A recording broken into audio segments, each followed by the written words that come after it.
বিবিসির সাক্ষাৎকারে তারেক রহমান একটা গুরুত্বপূর্ণ পয়েন্ট উল্লেখ করেছেন। বলেছেন যে এদেশের জনগণই মাস্টার মাইন্ড, অর্থাৎ 5ই আগস্ট যে পট পরিবর্তন, সেই পট পরিবর্তনে তিনি সবাইকেই ক্রেডিট দিচ্ছেন যে ছাত্র জনতা, কৃষক, শ্রমিক সবাই মিলে, আমজনতা মিলে এই পরিবর্তন সংগঠিত করেছেন, এই জন্য জনগণ।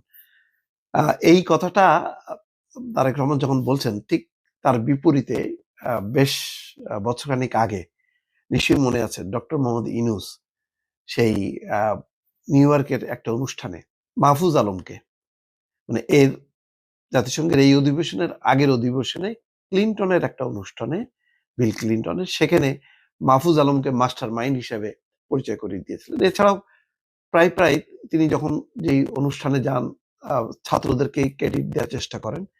যেমন সর্বশেষ জাতিসংঘের অধিবেশনেও কিন্তু একটা অনুষ্ঠানে তাসনিম জারা এবং আক্তার হোসেনকে নিয়ে মঞ্চে ওঠেন এবং তাদেরকেই মানে কেন নেন, অর্থাৎ এই আন্দোলনের তারাই সংগঠিত করেছেন, তারাই নেতৃত্ব দিয়েছেন। তো যাই হোক, এখন ডক্টর মোহাম্মদ ইউনূস সবসময় বলে থাকেন যে ছাত্ররাই আমাকে ক্ষমতায় পাঠিয়েছে, সেই কারণে তিনি কৃতজ্ঞ, তার নিয়োগকর্তা হচ্ছে ছাত্ররা, একথা বলেন। কিন্তু মাস্টার মাইন্ড এই কথাটা বলার পরে সবার মধ্যে একটা প্রতিক্রিয়া তৈরি হয়, রাজনৈতিক মহল সহ বিভিন্ন মহলে।